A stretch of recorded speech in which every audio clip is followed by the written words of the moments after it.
മലയാളത്തിൽ നമ്മൾ പറയുന്നത് ഞാനൊരു ഡെന്റിസ്റ്റ് ആണ് എന്നാണ്. പക്ഷെ ഇംഗ്ലീഷിൽ പറയുന്നതോ ഐ ആം എ ഡെന്റിസ്റ്റ് എന്ന് പറയുമ്പം രണ്ടാമത് ഐ കഴിഞ്ഞിട്ട് ആം ആണ് വരുന്നത് എന്ന് പറയുമ്പം ആമിന്റെ അർത്ഥം എന്താണ്? ആണ്. അപ്പൊ ഞാനാണ് ഒരു ഡെന്റിസ്റ്റ്. മലയാളത്തിൽ നമ്മൾ പറയുന്നത് ഞാനൊരു ഡെന്റിസ്റ്റ് ആണ്. അത് ഇംഗ്ലീഷിൽ പറയുമ്പോഴത്തേക്കും ഞാനാണ് ഒരു ഡെന്റിസ്റ്റ് എന്നുള്ളതിന്റെ ട്രാൻസ്ലേഷൻ വേണം നിങ്ങൾ ഇംഗ്ലീഷിൽ പറയുക. അതാണ് നമുക്ക് ഒരുപാട് തെറ്റ് നമുക്ക് പറ്റുന്നത്. നമ്മൾ മലയാളം ഡയറക്റ്റ് ആയിട്ട് ട്രാൻസ്ലേറ്റ് ചെയ്ത് കഴിഞ്ഞാൽ അത് ശരിയാകില്ല.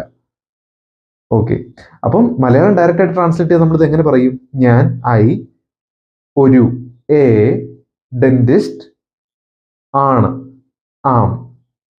എ ഡെന്റിസ്റ്റ് ആം എന്ന് പറയേണ്ട ഒരു ഡയറക്റ്റ് ട്രാൻസ്ലേഷൻ ആണെങ്കിൽ. അപ്പം അങ്ങനെയല്ല പറയേണ്ടത്, ഞാനാണ് ഒരു ഡെന്റിസ്റ്റ്. അപ്പം ഞാൻ ആണ്, ആം ഒരു a dentist. I am a dentist. Okay, അപ്പൊ ഇത് നിങ്ങൾക്ക് ക്ലിയർ ആയില്ലേ?